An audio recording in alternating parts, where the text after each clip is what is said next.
Salut à tous, bienvenue sur votre chaîne 4 mieux qu'une. Aujourd'hui on s'occupe des étriers de frein. Allez c'est parti. Voilà c'est parti. Alors qu'est-ce qu'on va faire sur les étriers de frein? Alors simplement on va les ouvrir, vérifier leur état interne, et si l'intérieur est en bon état on va remplacer les pièces d'usure, donc tous les joints, le soufflet, le piston et quelques autres petites pièces. Première chose à faire, quand j'ai démonté la voiture, j'ai enlevé tout l'étrier directement sans démonter l'étrier du porte-étrier. On va tout de suite démonter l'étrier qui est là, du porte-étrier qui est ici.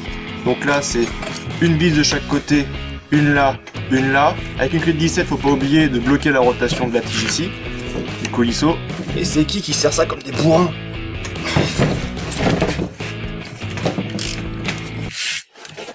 On va dire que c'était bien serré. Voilà. Les vis, elles sont enlevées.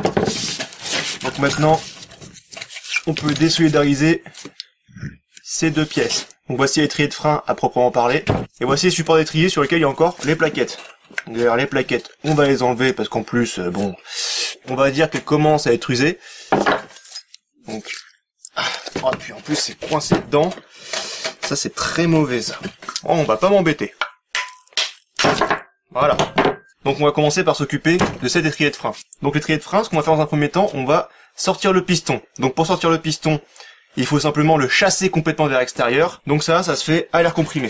Donc la méthode, elle est pas compliquée. On prend une soufflette. On met une plaquette ici qui va réceptionner le piston pour éviter que ça parte. Alors attention, on met pas son doigt ici quand le piston va être extrait, parce que sinon c'est un coup à se faire très très mal. Donc je mets les deux plaquettes pour être sûr que ça parte pas trop loin. Et je souffle.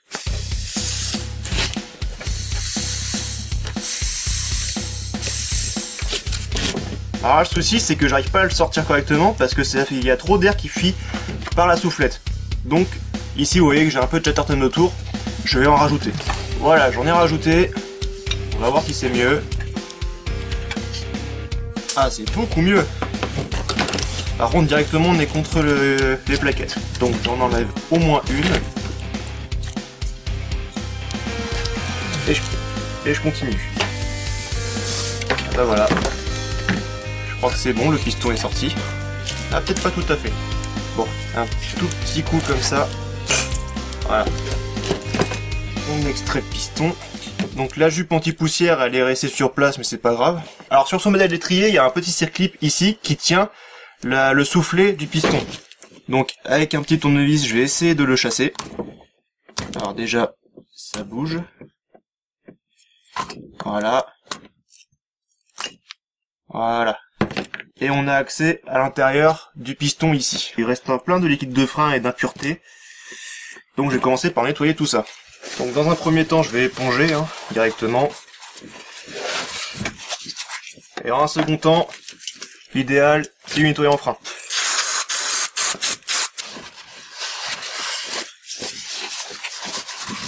Voilà, c'est un peu plus propre. Alors on va essayer d'observer. On va essayer d'observer l'intérieur du cylindre de l'étrier. Donc ce qu'il faut observer, alors c'est qu'il n'y ait pas de traces de corrosion à l'intérieur même du cylindre. Il faut observer qu'il n'y ait pas de rayures, pas d'aspérité anormale, bref que ce soit exempt de défauts. Dans mon cas je vois quelques colorations mais ce n'est pas de la rouille. Je vais extraire le joint qu'il y a dans la gorge ici, je sais pas si vous le voyez, le joint noir. Je vais l'extraire et ensuite on va bien nettoyer. Donc pour ça je vais y aller avec un tournevis. Alors faire très attention avec le tournevis, ne pas rayer l'intérieur du cylindre. Faut juste réussir à extraire le joint, qui est en train de craquer d'ailleurs. Hop, voilà. Voilà. Et voilà le joint du piston. Je vais remettre un petit coup de propre. Et maintenant, pour nettoyer vraiment l'intérieur du cylindre, je vais utiliser un papier de verre grain 1000 à l'eau, que je vais utiliser avec du liquide de frein. Alors le liquide de frein, là, moi c'est un premier prix. Pour ce travail, on n'a pas besoin d'avoir un liquide de frein très haut de gamme. Donc voilà, toujours des gants en nitrile pour faire ça, parce que le liquide de frein c'est très corrosif, donc faut protéger ses mains. Avec le papier de verre, je vais donc venir légèrement poncer l'intérieur du cylindre, histoire de bien le nettoyer et enlever toutes les micro-aspérités. En y allant très doucement.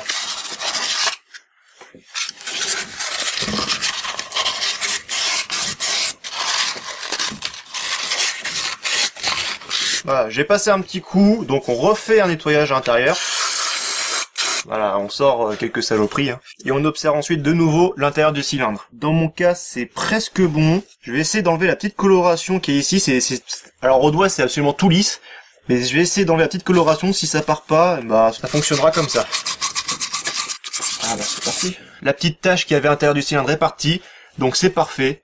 Donc dans mon cas, mon étrier est réutilisable. Si jamais vous avez des aspérités, des rayures, de la corrosion à l'intérieur, considérez que votre étrier, il est moins à être changé. Alors dans le cas où vous voulez réutiliser votre piston, l'opération est exactement la même. On vérifie également qu'il n'y a pas de corrosion et pas de rayures. Alors là, on voit quelques petites traces de corrosion. Et peut-être que... Voilà. En ponçant légèrement avec du liquide de frein, ça part tout seul, donc c'est rien, c'est-à-dire qu'il n'y a rien de grave. Dans mon cas, le piston a l'air réutilisable, mais il existe différents kits de réparation pour les étriers. Il existe avec piston et sans piston. Dans mon cas, j'ai pas voulu prendre de risque, j'ai pris le kit avec piston, notamment pour pallier à la corrosion qu'il y a à l'intérieur. Alors, ce n'est pas gênant pour le fonctionnement de l'étrier, mais comme ça, je suis sûr de repartir sur une base saine. Donc le piston, dans mon cas, je vais pas le réutiliser, mais si vous voulez, vous pouvez très bien réutiliser votre piston s'il est en bon état. Alors pour la partie porte-étrier, il existe aussi un kit de réparation pour les coulisseaux ici. Donc là, par exemple, je vais en sortir un. Ah ben moi, je crois que moi j'ai bien fait de prendre un kit. Le soufflet n'était plus attaché et j'ai plus du tout de graisse sur mon coulisseau. Alors, il a pas l'air rayé, il a pas l'air usé, mais il force un peu. On va regarder l'état de l'autre. Hop. Et celui-là non plus n'a plus du tout de graisse. Et les soufflets, bon, les miens ils sont encore en bon état, mais ils ont quand même 30 ans. Ouais, encore celui-là il est un peu craquelé. Donc il existe des kits. Dans le kit, vous avez les 2 coulisseaux neufs, vous avez un sachet de graisse pour graisser les coulisseaux, vous avez les vis en emplacement et les soufflets neufs. Avec ça, vous êtes vraiment sûr de repartir sur de bonnes bases. Donc la seule chose à faire, c'est de s'assurer que l'intérieur ici est également en bon état, et ensuite on peut remonter les coulisseaux. Et sur l'étrier de frein, également, s'il y a dans le kit de réparation, il y a la vis de purge. Donc ça, pour ceux qui ne le sauraient pas, c'est quelque chose qui casse facilement. Donc la remplacer, ça ne fait jamais de mal. Alors, on se retrouve quelques jours plus tard. Là, vous pouvez voir, les pièces ont été repeintes. Maintenant, on va commencer à remonter tout ce bazar. Alors pour ça, il faut un kit de pièces neuves. Donc là, un kit de coulisseaux neufs et un kit avec les joints et le piston pour un étrier. Évidemment, j'ai bien vérifié que c'est bien les bonnes pièces par rapport aux anciennes. Donc pour faire le remontage, vous allez avoir besoin des outils qu'on a utilisés pour le démontage et vous allez également avoir besoin de graisse spéciale pour étrier de frein. C'est une graisse qui est compatible avec le liquide de frein, qui est compatible avec les joints des étriers de frein. Et pour faire le remontage, c'est vraiment la graisse idéale. Allez, on va commencer tout de suite. Alors là, j'avais mis un petit essuie-tout pour protéger l'intérieur. Maintenant, on va de nouveau faire un bon nettoyage de l'intérieur de l'étrier pour que vraiment ce soit nickel chrome. Donc toujours du nettoyant frein.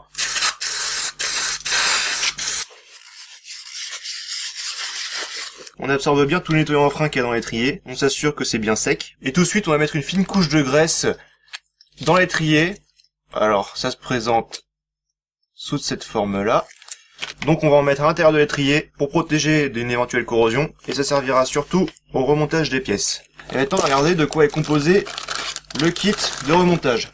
Alors, c'est composé d'un piston neuf, d'un joint de piston neuf, d'une jupe anti-poussière, du jonc de fixation de la jupe anti-poussière, et de la vis de purge avec son petit capuchon. Donc maintenant, ce qu'on va faire, on va prendre le joint, qui est un joint à section carrée, donc il n'a visiblement pas de sens de montage, et on va le badigeonner également de graisse. Et on va mettre le joint dans la petite gorge qui est ici. Donc pour ça, il faut y aller doucement. Voilà, c'est bon. C'est bon, le joint est dedans. Maintenant le piston, on va également lui mettre un petit coup de nettoyage, juste être sûr qu'il n'y a pas un reste de paraffine quelconque. Voilà, il est tout propre.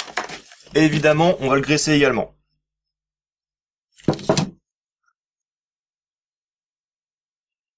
Voilà, on en met une fine couche, pas besoin d'en mettre des tonnes. Et maintenant, l'objectif, ça va être de rentrer ce piston à l'intérieur de son cylindre.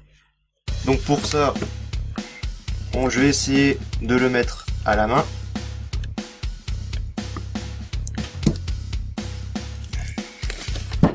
On le centre bien.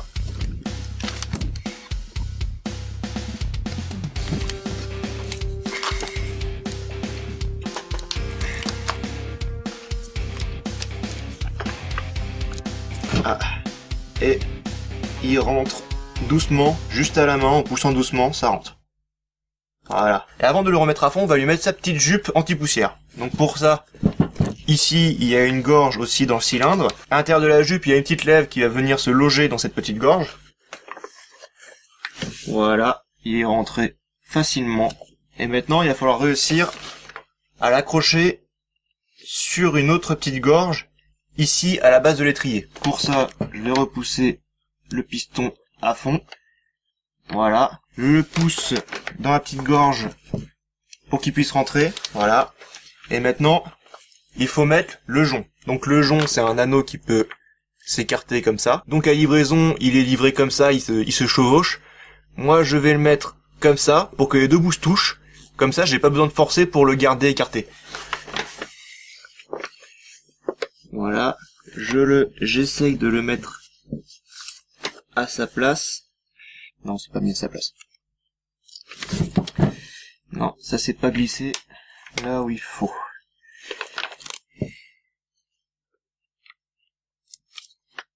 Et voilà, l'étrier de frein est remonté.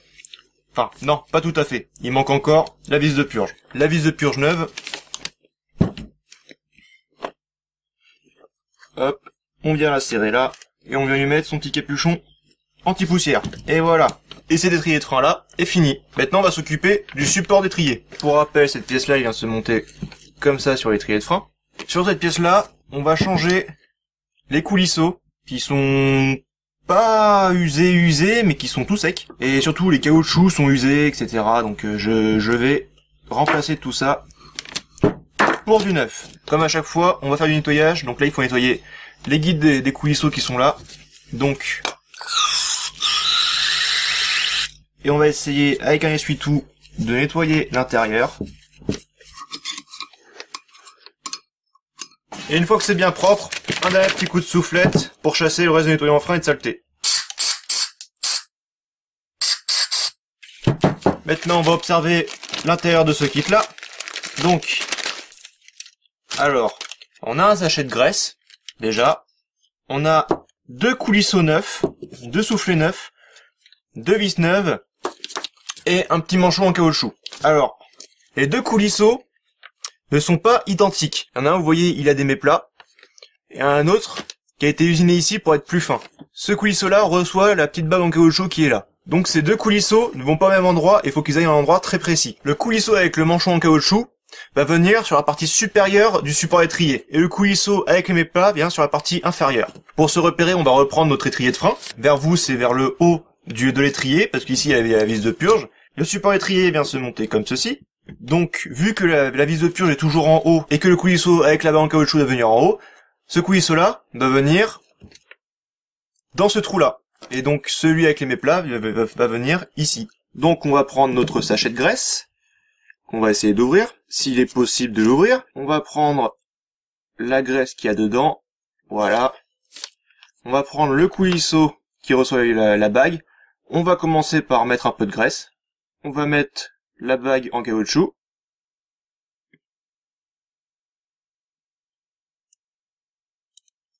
Voilà. On regraisse bien tout ça. On prend un soufflet qui a un sens où il y a une partie qui a un diamètre plus petit que l'autre côté. Le diamètre plus petit vient du côté coulisseau. On vient le clipser sur le coulisseau. S'il veut bien s'y clipser. Visiblement il ne peut pas. Et on vient le mettre dans son emplacement, ici. On vient appuyer pour essayer de clipser le soufflet. Ah voilà, c'est bon. J'ai réussi à le mettre. On vérifie qu'il coule bien dans son logement. C'est bien le cas. On peut monter le deuxième. Donc même procédure. On prend de la graisse. On vient graisser le coulisseau. Je vais venir clipser le soufflet sur le support d'étrier. Comme c'est pas pratique avec les mains pleines de graisse. Voilà, c'est bon. C'est monté. Donc pareil, on vérifie que ça coulisse bien. Et maintenant, je vais avoir le plaisir de monter l'étrier et la chape de l'étrier. Donc je vais enlever mes gants parce que là, ils sont tout pleins de graisse. Donc je viens et je vais monter comme ça.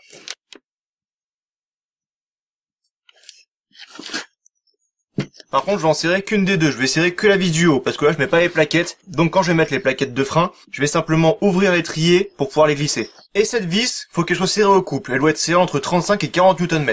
Donc pour ça, je sors ma clé dynamo qui nous a été envoyée par montillage.com. Ça, c'est une très bonne clé dynamo. Elle va de 10 à 100 Nm. Elle a deux graduations, Nm ou foot-pound. La graduation qui nous intéresse, c'est celle du haut, c'est celle en Nm. 33, 34, 35. 35 Nm. Je verrouille la clé. Je prends ma douille de 13. Et je serre. Voilà. Dernière petite chose que je vous conseille de faire, ici il y a l'entrée pour la durite de frein. N'hésitez pas à boucher cette entrée le temps du remontage pour pas qu'il y ait de saloperies qui rentrent dedans. Et voilà, on a fini avec ces étriers de frein. Maintenant on va faire la même chose avec l'autre côté.